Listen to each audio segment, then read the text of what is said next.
नमस्कार दोस्तों, इस वीडियो में हम लोग कार्ल मार्क्स के इकोनॉमिक ग्रोथ एंड डेवलपमेंट पे जो रेडिकल थॉट्स थे उसको समझेंगे। ये वीडियो थोड़ा कॉम्प्रिहेंसिव और एकेडमिक होगा और आपको एक क्लासरूम लेक्चर का अनुभव कराएगा। इसलिए अगर होलिस्टिक नॉलेज चाहिए तो शॉर्ट नहीं डिटेल वीडियो देखा करिए। But let me assure you, you won't have to do anything beyond that. So let's start reading about Karl Marx. See, Karl Marx is regarded as founder of modern communism. Professor Schumpeter ने उनके बारे में कहा था, Marxism is religion, अर्थात जो marks को मानने वाले लोग हैं उनको मार्क्सिज्म कहा जाता है। पूरी दुनिया देखिए मार्क्स के आने के बाद दो खेमे में बट गई थी, इधर यू आर मार्क्सिस्ट और you are not. It influenced the entire body of knowledge and school of thought. इस फेमस बुक दास कैपिटल को बाइबल ऑफ सोशलिज्म कहा जाता है, जो 1867 में लिखी गई। ध्यान दे, फ्रेडरिक एंगल्स और मार्क्स ने दास कैपिटल से पहले कम्युनिस्ट मैनिफेस्टो 1948 में लिखा था, जिसमें उन्होंने नारा दिया था, workers of the world unite. ये 4 वॉल्यूम की किताब है दास कैपिटल, जो कि 4000 पेजों में फैला हुआ है। मार्क्स ने लेबर को जो रिवार्ड मिलता है वेजेज, उसको एक्सोजेनस माना था। उन्होंने कहा कि जो वेजेस निर्धारित किया जाता है वो बार्गेनिंग पावर के द्वारा निर्धारित किया जाता है, कैपिटलिस्ट और वर्कर्स के नेगोशिएशन के द्वारा। अभी तक डिमांड सप्लाई के द्वारा वेजेस का निर्धारण होता था, बट उन्होंने कहा कि wages are exogenous in the system which is distributed between capitalist and workers through bargaining and negotiation power. So bargaining ability becomes a determining factor in the Marxian system of economic thought. यहाँ पे bargaining ability depend करेगा कि कितने unemployed labourers economy में है। इसको उन्होंने कहा कि रिजर्व्ड आर्मी ऑफ लेबर। तो अनएम्प्लॉयड लेबरर्स को रिजर्व आर्मी ऑफ लेबर कहा गया, और जितना ही रिजर्व आर्मी ऑफ लेबर ज़्यादा होगा, बार्गेनिंग एबिलिटी उतना ही कम होगा। मार्क्स के अनुसार ज़्यादा प्रॉफिट रीप करने के लिए, ज़्यादा प्रॉफिट लेने के लिए यहाँ पे ज़्यादा से ज़्यादा चाहते हैं कैपिटलिस्ट की कैपिटल का एक्यूमुलेशन हो। इसीलिए वो मेकानाइजेशन, इंडस्ट्रियल टेक्नोलॉजी का उपयोग करते हैं। तो अब देखिए क्या क्या एजम्पशंस उस सिस्टम के। मार्क्स के अनुसार क्लासेस जो है, पूरा जो वर्ग है इकोनॉमिक सिस्टम है, 2 भाग में बटा होता है। बूर्जुआ, जिसको हम बोलते हैं हैव नॉट्स, जिसको आप शॉर्ट में रिच भी कह सकते हैं, और इसको इन सिंपल वर्ड्स पुअर भी कह सकते हैं। तो बूर्जुआ और प्रोलेटारिएट, देयर आर 2 क्लासेस। तो वेजेज ऑफ वर्कर्स डिटरमिन किया जाता है सबसिस्टेंस लेवल ऑफ लिविंग, ताकि इतना वेज दो कि उनका जीवन निर्वहन किसी तरीके से हो सके। तो labour theory of value. So see, there is a difference between value and prices. For example, Adam Smith ने एक थ्योरी दिया था, water diamond paradox. Water has little और no has a very high value. Water has very high value, but it fetches very low or almost no prices if you see. But diamond has no as such value, but it carries very little high price. So it is called water diamond paradox. So ये जो value जो है और price में अक्सर students confuse जाते हैं, तो उनको एडम स्मिथ का वाटर डायमंड पैराडॉक्स को समझना चाहिए कि how valuable things like diamond has very high price but low value. In contrast, water has very high value but very little price. So labour से कैसे वैल्यू डिटरमिन किया जाता है, इस बारे में मार्क्स ने थ्योरी दिया था। यहाँ पे मार्क्स ने कहा था फैक्टर्स ऑफ प्रोडक्शन जो है, land, labour, capital, organisation, they are owned by the capitalists. Capital 2 तरह के होते हैं, कंस्टेंट कैपिटल और वेरिएबल कैपिटल। इसका भी डिटेल में हम आगे देखेंगे। कैपिटलिस्ट जो वर्कर्स का एक्सप्लॉइट करते हैं। लेबर एक ही तरह के होते हैं, दे आर होमोजेनस और परफेक्टली मोबाइल, उनको किसी भी तरह कहीं भी उनको ले आया सकता है। There is perfect competition in the system, जैसे कि एडम स्मिथ ने कहा था। एंड नेशनल इनकम को डिस्ट्रीब्यूट किया जाता है वेजेज और प्रॉफिट के बीच में। अब आइए हम देखते हैं Marxian process of economic development. Marks के अनुसार जो क्लास स्ट्रक्चर है वो दो तरह से होता है, प्रोप्राइटरी नॉन प्रोप्राइटेड क्लास, जिसके पास पैसा है, जिसके पास पैसा नहीं है, जिसके पास मालिकाना हक है, स्वामित्व है और प्रोडक्शन का, और इसके पास नहीं है, उनको हैव्स या हैव नॉट्स भी कहा जाता है। तो मार्क्सियन थ्योरी जो है, प्रोडक्शन का मतलब हुआ जनरेशन ऑफ वैल्यू हुआ। अब देखिए, तो आप इकोनॉमिक डेवलपमेंट मार्क्स के अनुसार it is about generating more values and through level this value is generated. लेकिन हाई लेवल ऑफ प्रोडक्शन तभी संभव है जब ज्यादा से ज्यादा कैपिटल एक्यूमुलेशन होगा और टेक्नोलॉजिकल इंप्रूवमेंट होगा। देखिए शुरुआती दौर में क्या होता है, कैपिटलिज्म जो है वो वैल्यू जनरेट करता है और बहुत तेजी से जनरेट किया, शुरुआती दिनों की बात हो रही है। उसके बाद जब ये पिक पे अपने पहुंचा, पिक पे मैंने यहाँ पे हाईलाइट किया येलो से, तब क्या होता है, कंसंट्रेशन ऑफ कैपिटल होता है, और जैसे ही कंसंट्रेशन ऑफ कैपिटल होगा तो एक ऐसा फेज आएगा जब रेट ऑफ प्रॉफिट डिक्लाइन करना शुरू हो जाएगा। रेट ऑफ प्रॉफिट डिक्लाइन होगा तो इन्वेस्टमेंट स्वतः ही कम हो जाएगा और इससे इकोनॉमिक ग्रोथ भी कम होगा। जैसे इकोनॉमिक ग्रोथ कम होगा तो सोसाइटी में अनएम्प्लॉयमेंट बढ़ने लगेगा, उससे फिर क्लास कन्फ्लिक्ट होने लगेगा रिच और पुअर के बीच में। इसीलिए labour conflict is at the centre of this class revolt in the Marxian sense, और ये ही जो है कैपिटलिज्म का डाउनफॉल कराता है और सोशलिज्म का उदय होता है और कम्युनिज्म इसका जो हाईएस्ट स्टेज हम देखते हैं। तो मार्क्स ने कहा था कि इकोनॉमिक डेवलपमेंट 3 तरीके से होता है। उसके लिए उन्होंने एक मटेरियलिस्टिक इंटरप्रिटेशन ऑफ हिस्ट्री के संदर्भ में इन चीज़ों को देखा। उसके बाद ये देखा कि कौन कौन से मोटिवेटिंग फैक्टर्स है जो इकोनॉमिक डेवलपमेंट के कारक है। उसके बाद उन्होंने alternative plan for economic development दिया, जिसकी चर्चा भी हम नीचे करेंगे। तो हिस्टोरिकल स्टेजेस ऑफ ग्रोथ में मार्क्स का कहना था कि पूरे जो हिस्ट्री में जो आपका ग्रोथ 4 तरीके से स्टेजेस इकोनॉमिक सिस्टम निर्धारित किए जाते हैं। पहला प्रिमिटिव कम्युनिज्म, समाज के उदय के साथ शुरुआती दिनों में देयर वाज क्लासलेस सोसाइटी। यहाँ पे ऊंच नीच गरीब अमीर कुछ नहीं था, सब एकदम क्लासलेस सोसाइटी था। मीन्स ऑफ प्रोडक्शन किसी के पास नहीं था, सबके पास इक्वल डिस्ट्रीब्यूटेड था। तो इस प्रिमिटिव कम्युनिज्म के बाद जो दूसरा स्टेज था वो स्लेवरी है। इसमें क्या हुआ कि मास्टर और स्लेव। उसके बाद जो तीसरा स्टेज आता है वो feudal lords and Surf. Feudal lords एक तरीके से लैंडलॉर्ड कह सकते हैं और सर्फ को खेतिहर मजदूर कह सकते हैं। और जो चौथा और फाइनल स्टेज जो था कैपिटलिज्म को एक बुर्जुआ और प्रोलेटारिएट, मार्क्स ने इन वर्ड्स को यूज किया, अर्थात रिच और पुअर, गरीब और अमीर के सेंस में किया। तो प्रिमिटिव कम्युनिज्म को उन्होंने कहा कि दिस द फर्स्ट स्टेज, और ये एक तरीके से क्लासलेस सोसाइटी होता है जहाँ फैक्टर्स ऑफ प्रोडक्शन जो है कॉमन पीपल के पास होता है। उसके बाद जो इस मास्टर और स्लेव रिलेशनशिप होता है, धीरे धीरे क्या हुआ कि फ्यूडलिज्म ने स्लेवरी को रिप्लेस कर दिया। उसके बाद आपका फ्यूडल लॉर्ड्स और सर्फ की रिलेशनशिप आ गया सिस्टम में। और उसके बाद आप देखिए कि धीरे धीरे एक ऐसा सिस्टम आया स्टेज कि जब serf agitated and they got emancipated from feudal lord, और फिर सर्फ ने फ्यूडल लॉर्ड के खिलाफ एजिटेट करके उनसे अब मुक्त हो गए। और धीरे धीरे क्या हुआ, वो एक वर्ग इमर्ज हुआ जो मर्चेंट और इंटरप्रेन्योर्स का वर्ग हुआ। और आपको पता है कि यही एक इंडस्ट्रियल रिवोल्यूशन के उदय में ये साबित होता है, जब बड़ा एक व्यापारी का वर्ग उभर के आता है। और इंडस्ट्रियल रिवोल्यूशन के बाद मार्क्स की थ्योरी आती है, और आप देखिए किस तरीके से उन्होंने सिस्टम, एक्सप्लॉइटेटिव सिस्टम को क्रिटिक किया है कि कैसे जो है एक प्रोलेटारिएट और बुर्जुआ दो वर्ग हो जाते हैं, दोनों के बीच में कॉन्फ्लिक्ट होता है। और ये कैपिटलिज्म के इंपॉर्टेंट फीचर से, और बाद में ये कॉन्फ्लिक्ट इस तरीके से बढ़ जाता है कि खुद अपना कब्र कैपिटलिज्म खुद ही खोद लेता है। और इम्पोर्टेंटली लेकिन कैपिटल मार्क्स ने ये भी बात कहा था, कैपिटलिज्म अपने आप को सरवाइव करने के लिए कफन भी बना सकता है। So capitalism sows seed of its own destruction. उसके बाद देखिए सेकंड और थर्ड पॉइंट मैंने बताया कि क्या मोटिवेटिंग फैक्टर्स है और alternative path for economic development marks के अनुसार क्या है।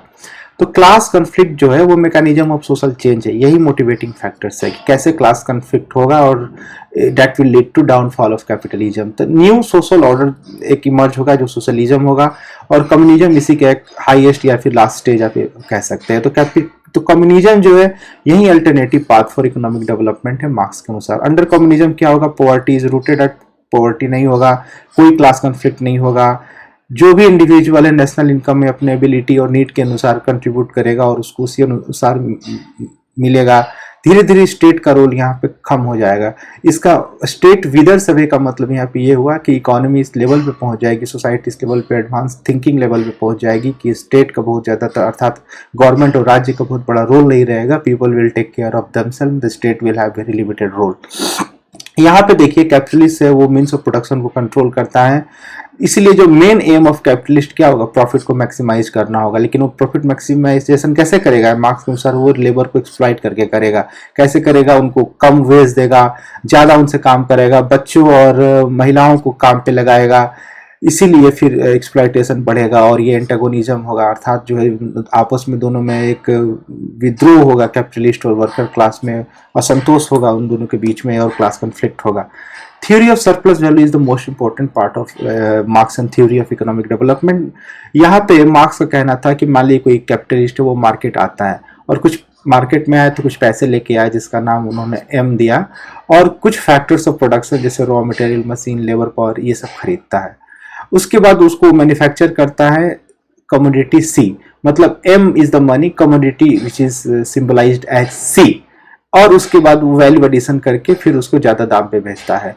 तो आपने देखा कि एक रिलेशनशिप डेवलप होता है MCM, अर्थात money buys some commodities and add some value and creates more money. यही तो कैपिटलिस्ट करता है और अभी भी तो यही हो रहा है। तो यहाँ पे M प्राइम जो है वो ग्रेटर देन M होगा, अर्थात the money which is generated after value creation after manufacturing it will be larger than the normal money which he entered the market. तो दोनों का जो डिफरेंस होगा यही सरप्लस वैल्यू होगा। यहाँ पे दूसरे शब्दों में अगर आप ध्यान दें तो अगर सरप्लस वैल्यू को समझना है तो मान लीजिए कि कोई एक लेबर है 10 घंटा काम करता है और उसको जो 6 घंटे के बराबर ही उसका वेज मिलता है, और वो 6 घंटे का मतलब ये हुआ कि वो सिर्फ अपने जीवन निर्वहन करने के लिए 6 घंटे का उसको जो मिलता है। लेकिन वो 10 घंटा काम कर रहा है तो 4 घंटा जो है वो क्या हो जाएगा, वही सरप्लस वैल्यू हो जाएगा जो कैपिटलिस्ट एप्रोप्रिएट कर लेता है। मतलब 10 घंटे में से 6 घंटे कोई काम करता है, 6 घंटे जो काम किया वो सब्सिस्टेंस के लिए था और 4 घंटा जो था वो अपने वेलबिंग के लिए लेबर लगा सकता था, लेकिन वो 4 घंटे का जो वेज है वो वेज जो है अप्रोप्रिएट कर लिया आप कैपिटलिस्ट, यही सरप्लस वैल्यू हो गया और इसी से उसका प्रॉफिट एक्सपैंड होता है।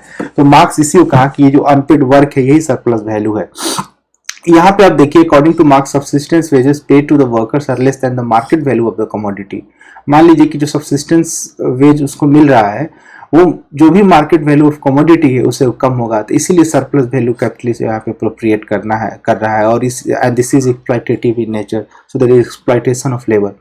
Coming to the third point, I told you in the earlier videos also, the prime motive of writing any economic theory is to understand the process of capital accumulation. Capital accumulation अर्थात पूंजी निर्माण होगा तभी economic development होगा। तो यहाँ पे आप देखिए कैपिटल accumulation मार्क्स के जो सेंस में है वो क्या हो रहा है कि सरप्लस वैल्यू क्रिएशन के सेंस में, यहाँ पे प्रॉफिट एक्यूमुलेशन के सेंस में है।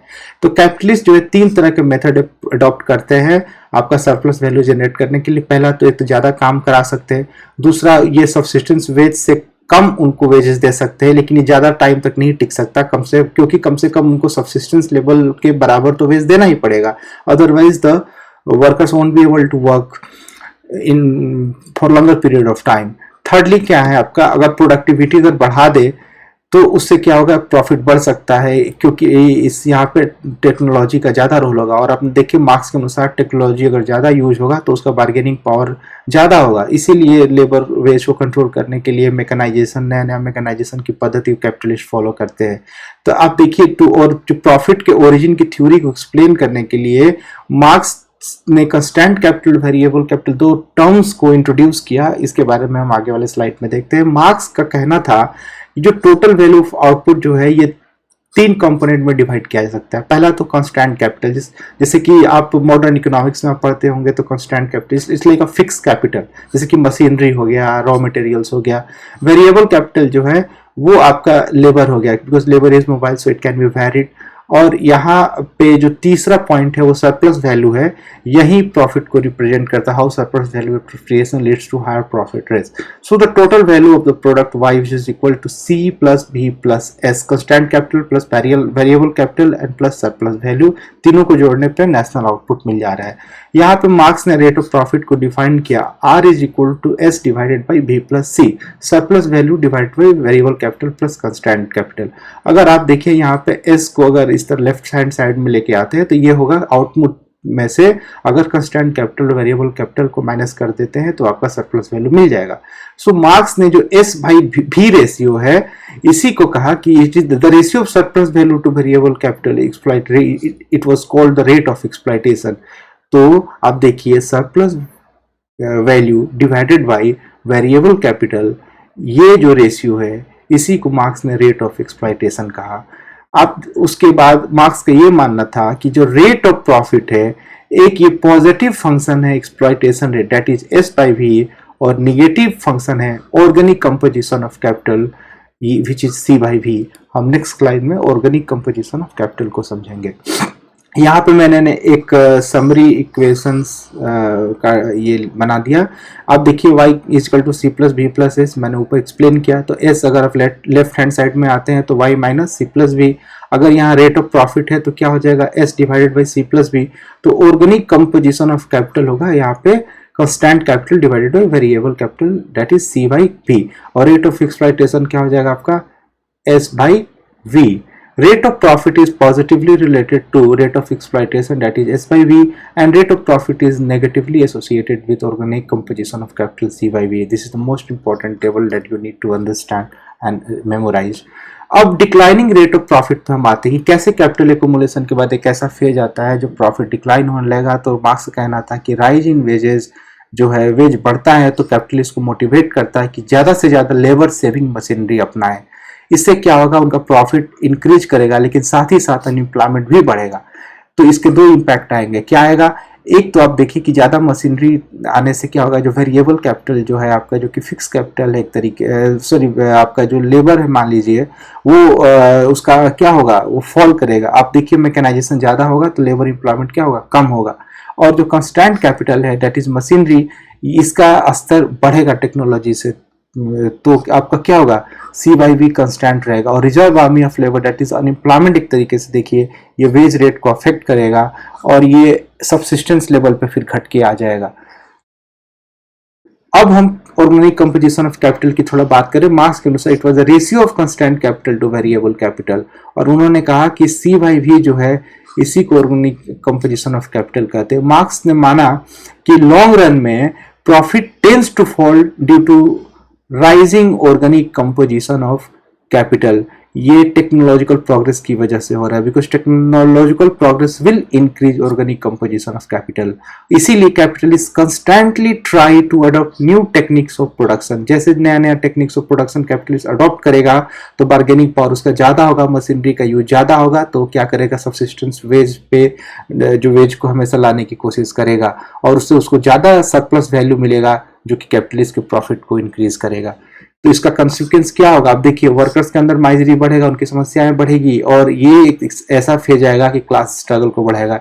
इसीलिए एक कार्ल मार्क्स का थ्योरी बहुत रेलिवेंट हो जाता है कि इन्होंने इकोनॉमिक्स में नॉन इकोनॉमिक फैक्टर्स को इंपॉर्टेंस दिया। उन्होंने कहा सिर्फ इकोनॉमिक एंगल से चीज़ों को समझने की जरूरत नहीं है। आप देखिए एडम स्मिथ जब 1776 में किताब लिखा वेल्थ ऑफ नेशन, तब से इकोनॉमिक्स को एक अलग डिसिप्लिन के रूप में पढ़ा जाने लगा। इसके पहले तक क्या था, इकोनॉमिक्स को जनरली फिलॉसफी के अंदर पढ़ाया जाता था, तो ज़्यादा वो इंटरडिसिप्लिनरी और होलिस्टिक अप्रोच को फॉलो किया जाता था। तो यहाँ पे हम देखिए कि इकोनॉमिक फेनोमेना को एक्सप्लेन करना है तो सोशियोलॉजिकल और साइकोलॉजिकल सोशल फेनोमेना को भी साथ साथ समझना होगा। यही वजह है कि कार्ल मार्क्स की थ्योरी को इकोनॉमिक्स से लेकर जितने भी सोशल साइंस के सब्जेक्ट हर जगह पढ़ाया जाता है। और दूसरा इसका कंसिक्वेंस क्या होगा कि इससे इंडस्ट्रियल रिजर्व आर्मी, इसका मतलब कि अनएम्प्लॉयड लेबर का पूल जो है वो ज़्यादा बड़ा हो जाएगा। रेट ऑफ प्रॉफिट भी धीरे धीरे एक ऐसा फेज आएगा कि घटेगा क्योंकि इन्वेस्टमेंट डिक्लाइन हो जाएगा। उसके बाद देखिए decline in the number of capitalist, धीरे धीरे नंबर ऑफ कैपिटलिस्ट में भी डिक्लाइन आएगा because there is concentration of capital in the few hands. अब हम आते हैं कंसंट्रेशन ऑफ कैपिटल पे।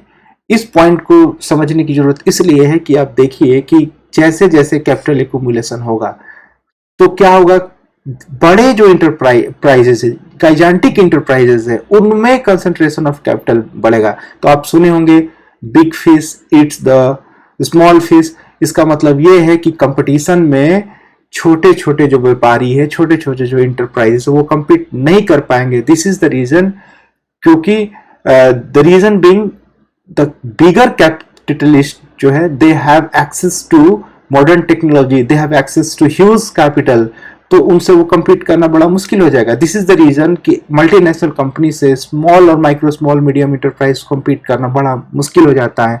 तो धीरे धीरे क्या होगा, कंपटीशन कैपिटलिस्ट के अंदर बढ़ेगा और इससे अपने वो प्रोडक्ट को सस्ता करने पे मजबूर होंगे। और वो बड़े कैपिटलिस्ट इसलिए कर पाएंगे कि वो क्या करेंगे कि लेबर सेविंग मशीन ले आ देंगे, लेकिन छोटे छोटे इंटरप्राइज लेबर सेविंग मशीन नहीं ला पाएंगे। तो इसलिए वो प्रोडक्ट को चीप करके बेच सकते हैं, क्योंकि that is the machine made product. तब क्या होगा, जो कैपिटलिस्ट जो मान लीजिए कि मशीन से लेबर को रिप्लेस नहीं कर पा रहा है, वो आउट ऑफ मार्केट चला जाएगा। और जो कैपिटलिस्ट मशीन से लेबर को रिप्लेस करने में सफल रहेगा, वो लीड करेगा मार्केट में। इसीलिए क्या होगा, कैपिटल एक्यूमुलेशन और कंसंट्रेशन बड़े कैपिटलिस्ट के हाथों में होता जाएगा। इसका मतलब ये होगा कि कंस्टेंट कैपिटल बढ़ेगा और variable capital, that is labour, it will decline. So the rapid growth of constant capital as compared with variable capital leads to relative decrease in the demand for labor. Demand for labor क्या होगा, घट जाएगा इससे, क्योंकि आप देखिए machine आ गया तो डिमांड फॉर लेबर कम हो जाएगा, इंसान के बदले मशीन कार्य करेगा। तो इसी प्रोसेस को जब लेबर को सप्लांट मशीन के द्वारा किया जाएगा, एक बड़ा जो है इंडस्ट्रियल रिजर्व आर्मी इमर्ज करेगा जैसे जैसे कैपिटलिज्म डेवलप करेगा। And this is called the law of increasing misery of the masses under capitalism. इस फिगर से भी हम देख सकते हैं कि कैसे मार्क्सियन सिस्टम में इकोनॉमी काम कर रहे हैं। तो जैसे कि हमने क्या किया, लेबर को हॉरिजॉन्टल एक्सिस पे ले लिया, यहाँ पे वेज रेट ले लिया, ये डिमांड फॉर लेबर है, ये सप्लाई ऑफ लेबर है। यहाँ पे देखिए ये जो वेज रेट है, आर और ए रिजर्व आर्मी है, आर ए। इसका मतलब ये हुआ कि at this wage rate supply of labour is A and demand for labour is R. तो आर और ए एक यहाँ पे डिफरेंस हो गया। तो फिर क्या होगा, धीरे धीरे industrial reserve army, I just told you, which is equal to LL1, I have already mentioned it here. तो सप्लाई ऑफ लेबर क्या होगा, यहाँ पे supply of labour is more than the demand for labour. लेकिन जैसे जैसे industrial reserve army expand करेगा, यहाँ पे इंडस्ट्रियलिस्ट क्या करेगा, लेबर सेविंग मशीन लेके आ जाएगा और ये फिर वेज रेट को घटा देगा। तो वेज रेट घट के कहाँ से आ जाएगा, एम पे आ जाएगा, और इसी को हम कहते हैं सबसिस्टेंस वेज। तो एक तरीके से आप देखिए, इंडस्ट्रियल रिजर्व आर्मी अगर ज्यादा रहेगा तो धीरे धीरे क्या होगा, सप्लाई ऑफ लेबर ज्यादा होने की वजह से आपका वेज रेट घट जाएगा और सबसिस्टेंस के लेवल पे आ जाएगा, because of introduction of labour saving machine. OM is the level of subsistence, यहाँ पे देखिए OM, और ये फिर आपका सरप्लस वैल्यू एक क्रिएट करेगा। तो क्या हो रहा है, जैसे कि लार्ज फर्म्स छोटे छोटे स्मॉल फर्म्स को खरीद लेंगे, क्योंकि small firms will not be able to replace labour by machines, और इसीलिए कंसंट्रेशन ऑफ कैपिटल होगा कुछ ही कैपिटलिस्ट के हाथों में और माइजरी ऑफ लेबर बढ़ जाएगा। But it will create giant crisis, और अंत में क्या होगा, ये क्राइसिस जो है कैपिटलिज्म को ही खात्मा कर देगा। ये मार्क्स का प्रेडिक्शन था, और इसीलिए कहते हैं कि देयर आर साइक्लिकल फ्लक्चुएशंस, और Marx also told that economic crisis is inevitable in capitalism, and it's is not completely false. We see repeatedly crisis do take place in the system. जैसे कि हमने देखा कि ग्रेट डिप्रेशन हुआ 1930s का, उसके बाद आप देखिए अभी 2007 में आपको याद होगा ग्लोबल फाइनेंशियल इकोनॉमिक क्राइसिस हुआ। रिसेंटली भी हम देखें तो एक मंदी के दौर से इकोनॉमी गुजर रही है। तो कोई भी इकोनॉमिस्ट का एक अपना एक लॉजिक होता है, उस लॉजिक में देखें तो कुछ दम है, ऐसा नहीं है कि इट्स कम्प्लीटली अनरियलिस्टिक थ्योरी। आगे हम देखते हैं कि कैसे कैपिटलिज्म का डाउनफॉल होता है। यहाँ पे देखिए कि जब capitalist when the capitalist are replacing workers by machine, they are killing the goose that laid the golden egg.